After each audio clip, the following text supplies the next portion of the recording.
Gracias, Rodolfo. Gracias a Lide por la invitación y la posibilidad de compartir con ustedes esta mañana.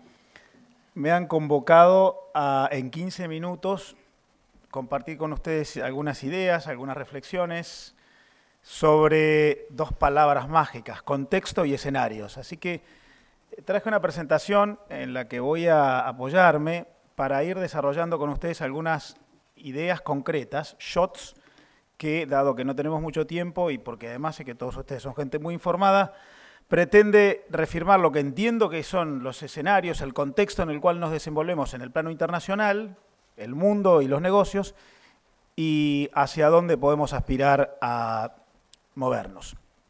Primera cosa, algunas preguntas para resolver. Primera cosa, ¿cuánto? Volumen de los negocios internacionales, la dimensión de los mercados en este momento. Me parece que es relevante ir de lo general a lo particular. Ustedes ven en pantalla en este momento la evolución de las exportaciones mundiales desde el año 1800 hasta hoy. Como ustedes ven, en los últimos 50 años el comercio internacional se ha expandido de manera dramática. Estamos ante un cambio estructural de la economía que ya es mundial, que es global, que es transnacional, y más allá de que en la última parte de la curva, como ustedes ven, se ha estabilizado con algún serrucho, hay un escenario de un mundo que exporta 30% de lo que produce, nunca antes lo hizo de tal modo, aunque con algunos ajustes últimamente, ajustes que básicamente pueden resumirse en los precios ya no son tan buenos, el comercio ya no crece por precios, pero sí crece por volumen. Las toneladas despachadas desde los puertos cada año son más, aun cuando el mundo no paga tanto como antes, lo cual es una seria exigencia, un gran desafío en términos de competitividad. Ustedes ven ahí en volúmenes el crecimiento de bienes, el crecimiento de servicios y la presentación gráfica de este escenario. El mundo sigue midiendo, como mide la OMC, contenedores desde los puertos, cargan los aviones, cargan los camiones, vendiendo cada vez más a través de las fronteras. Pero ya el crecimiento no está impulsado por precios, por lo tanto hay una altísima exigencia en términos de productividad y de competitividad. Esta imagen que ustedes tienen en pantalla lo refirma. Si medimos por precios, se produce aquel serrucho final que veíamos en la curva que mostré al principio. Si medimos por volúmenes, esto sigue creciendo. Por lo tanto, además de este llamado a agregar valor, hay un llamado a ser todavía mucho más ágiles en nuestra capacidad productiva y de comercialización. Ahora bien, el mundo vende cada vez más, aunque exige cada vez más competitividad. Los escenarios sobre metodología de inserción internacional van cambiando, pero yo creo que ya no puede hablarse exclusivamente de comercio internacional. Lo que ocurre en el escenario económico global es un conjunto de negocios internacionales en los cuales el comercio internacional se vincula con alianzas entre empresas, con grandes vínculos relativos a compartir conocimiento, con estrategias comunes de empresas que se vinculan ya no como clientes proveedores, sino como socios, y todo esto tiene por detrás un persistente flujo de inversión internacional que cada año ocurre en el mundo. Ustedes en este momento ven en pantalla la evolución de los flujos de inversión internacional de cada año, que más o menos viene en 1.7 billones de dólares año desde hace algún tiempo, sube un poquito, baja un poquito. Los flujos de inversión internacional son el soporte detrás del cual la economía se ha globalizado, siguen muy constantes más allá de los vaivenes y de algunas volatilidades. Incluso estos flujos de inversión internacional están teniendo en países emergentes destinatarios que son el principal impulso como plataforma para el desarrollo del comercio internacional. De hecho, sin entrar en mayores detalles, si ustedes quieren, y esta filmina se las dejo para que la compartan después, acá hay una muestra de la evolución desde el año 1990 hasta acá, de los distintos flujos de inversión, comercio, de la cantidad de empresas que trabajan a través de sus filiales en el exterior, de las exportaciones que las empresas producen no ya desde sus casas centrales, sino desde el exterior, lo cual muestra el entramado que en el mundo se ha desarrollado en términos de producción, inversión, comercio, alianzas. Todo esto me parece muy relevante porque en las tapas de los diarios estamos viendo muy a menudo ciertos títulos catastróficos relativos a el neoproteccionismo emergente. Y escuchamos al presidente Trump, escuchamos análisis sobre el Brexit, nos alarmamos por los brotes nacionalistas. La verdad es que si uno mira lo que está ocurriendo en el mundo, todavía eso no está obturando los flujos de inversión y comercio. De hecho, permítanme decirles, en lo que va del año, los Estados Unidos del presidente Trump están incrementando sus importaciones en más de 2,7%. El comercio internacional está creciendo este año más de 3%, incluso más que el crecimiento del Producto Bruto Mundial. De modo que lo que yo creo que está ocurriendo es un cambio en la configuración, en los escenarios de referencia del comercio, pero no hay tal brote neoproteccionista, al menos, más allá de los dichos, en los hechos, que esté afectando un mundo que compra, que vende, que invierte y que genera alianzas y que es una enorme oportunidad para el desarrollo de negocios desde la Argentina. Segunda pregunta, entonces, si esto es así, ¿quiénes son los grandes actores en el comercio internacional? No solamente los que invierten o exportan, sino los que importan y que pueden generar para nosotros demanda, oportunidad para desarrollar esos nuevos negocios que en las presentaciones anteriores fueron referidos. Lo primero que quiero decir en relación a esta segunda pregunta, ¿quiénes? Es que en el mundo los países emergentes son los grandes ganadores del escenario de globalización que vivimos. Pese a aquellas amenazas que hace 20 o 30 años venían de algunos sectores que nos decían la globalización es una treta de los desarrollados para someter a los emergentes, eso ha ocurrido en un escenario totalmente opuesto. Aquí tienen ustedes en pantalla la participación porcentual en el Producto Mundial de distintos países. Los emergentes han ganado espacio contra los desarrollados, de hecho por eso vemos tantas dificultades en los desarrollados, reaccionando ante un escenario en el cual pierden participación relativa. Y advierto que mientras el comercio internacional tiene grandes focos, como por ejemplo en Asia o en el norte de África, también muestra dificultades en mercados como el europeo, por lo cual asumo que hay que empezar a tener una mirada mucho más optimista en relación a negocios en mercados no tradicionales que con los que históricamente la Argentina se vinculó. De hecho, también esto lo dejo para compartirlo con ustedes, pero me interesa puntualmente referir a algo. Si ustedes miran la evolución de las importaciones, esto es quienes compran en el mundo, por lo tanto quienes pueden comprarnos a nosotros, a dónde uno debería enfocar su estrategia de acceso a mercados, en una serie muy larga, desde mediados del siglo XX hasta acá, desde el inicio de la posguerra, ustedes descubrirían que los grandes emergentes, los que más participación en el comercio internacional han logrado son los países asiáticos, que de menos del 20% han pasado a más del 30% de las importaciones mundiales. Allí es donde está el principal motor de importaciones, de hecho, como vamos a ver en unos minutos, allí es donde la Argentina está mudando mercados, por lo que mientras algunos mercados están complicados, hay ciertos específicos destinos que están reclamando asistencia en términos de oferta. Destaco puntualmente a los mercados asiáticos que de 18% han pasado a 31 o 32% de las importaciones. Ninguna otra región en el mundo está creciendo tanto en sus compras desde el exterior como esos mercados. Si pudiéramos definir lo anterior, no ya por países, sino en términos de regiones, de modo de decidir hacia dónde enfocar estrategias de acceso a mercados para nuestro país y para nuestras empresas, yo les diría, como otra cara de la misma moneda, que en el mundo hay 3 o 4 grandes bloques a los cuales uno puede apuntar. El primero es el de los países grandes. Hay 9 países que explican el 50% de las importaciones. Sabemos quiénes son grandes comparadores, pero muy complicados. Ahora hay segundos y terceros bloques, como ustedes ven ahí, un conjunto de países asiáticos, Corea, India, Singapur, Tailandia, Vietnam, Indonesia, Malasia, que juntos explican nada menos que 1/4 de las importaciones mundiales. Del mismo modo que hay otros sectores como países árabes o musulmanes que explican más del 10% de las importaciones mundiales. Lo mismo que antes, mercados no tradicionales que son grandes aspiradores. Tercera pregunta, anteúltima, ¿qué? ¿Qué es lo que se comercia en el mundo?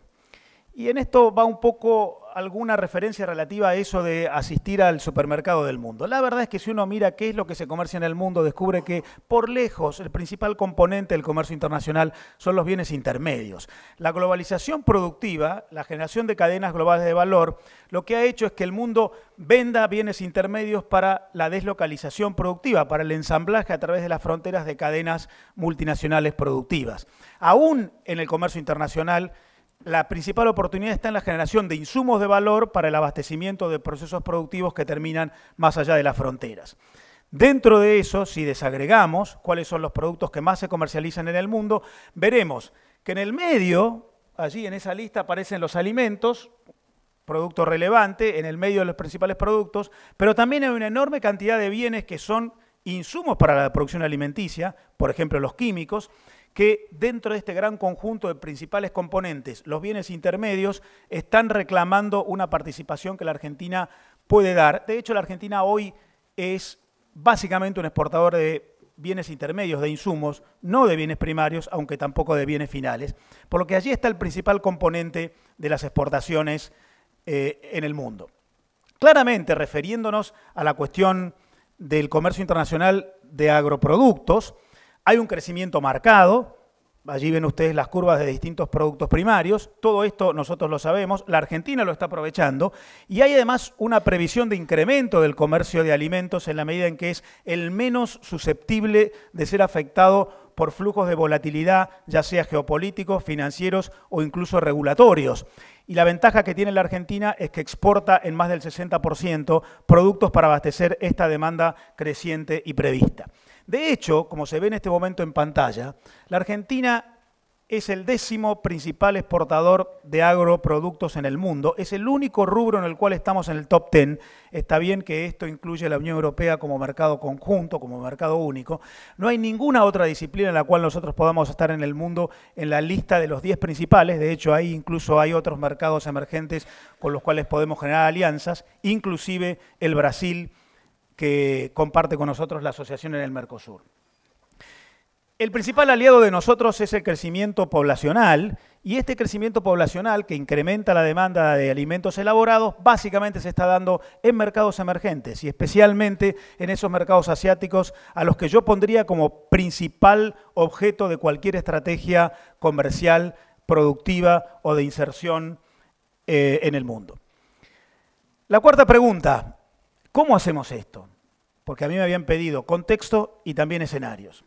Bueno, lo primero que yo diría es que hay que advertir que en el mundo se está produciendo un escenario de transnacionalización productiva especialmente apoyado por una caída en las regulaciones arancelarias. Ustedes ven ahí en las curvas celestes que caen el promedio arancelario en el mundo. Ha caído de manera dramática, no entre nosotros, que seguimos teniendo un arancel promedio de más de 10%, mientras en el mundo está por debajo de 2%.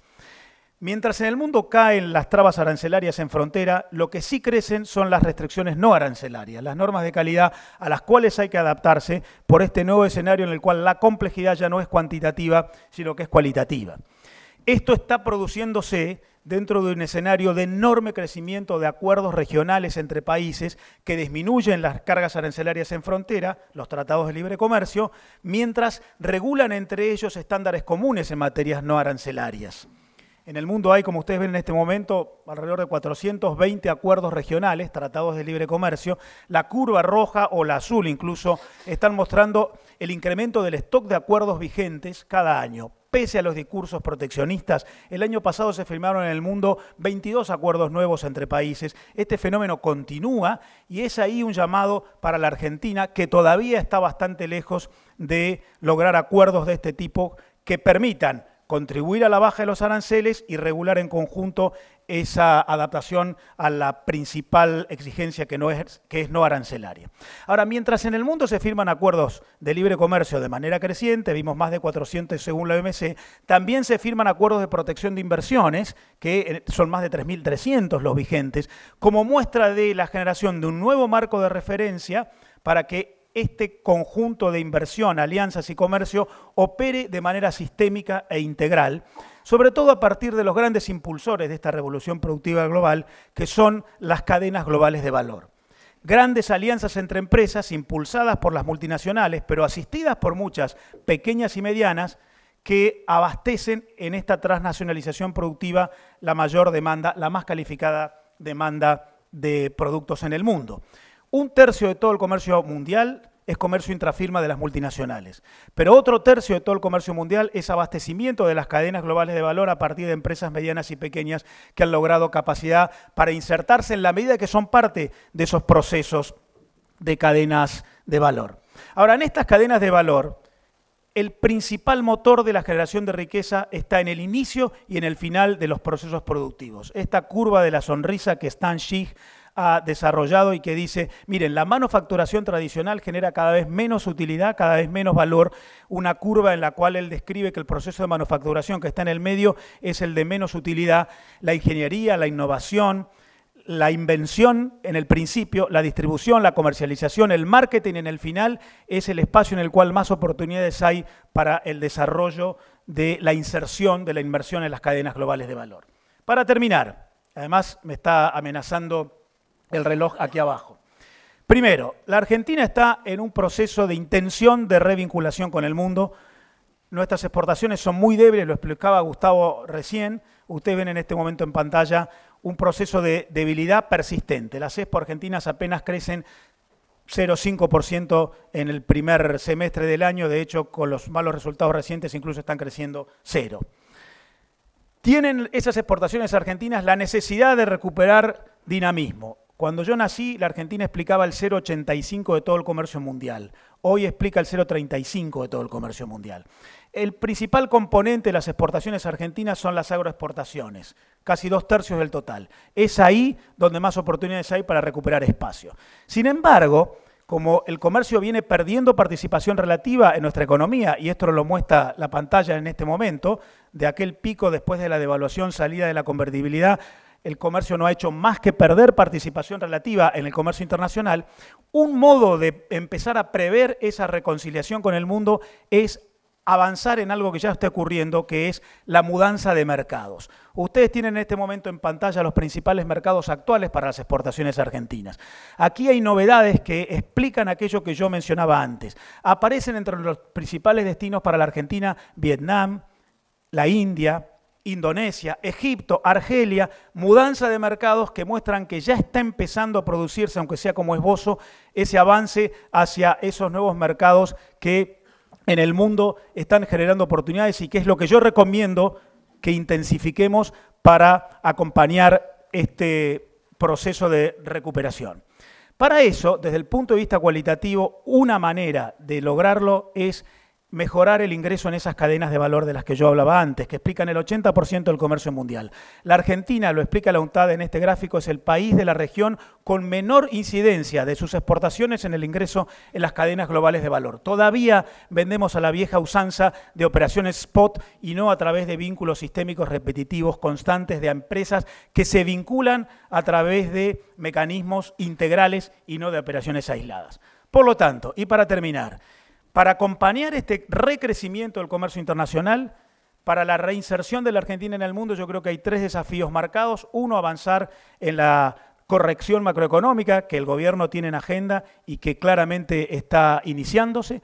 Segundo, tratar de mejorar el entorno mesoeconómico de las empresas, y con mesoeconomía me refiero al entorno inmediato de la empresa, mejorar la calidad de la generación de redes con proveedores, con generadores de recursos humanos calificados, con la energía, con la infraestructura, con el abastecimiento, mejorar la mesoeconomía y, por supuesto, en tercer lugar, consolidar la microeconomía, que es la competitividad propia de las empresas, que forma parte de un conjunto de competitividad sistémica en el cual los actores privados tienen que trabajar junto con el sector público y con los abastecedores para desarrollar atributos competitivos que nos permitan volver a ser actores relevantes en el mundo. Muchas gracias.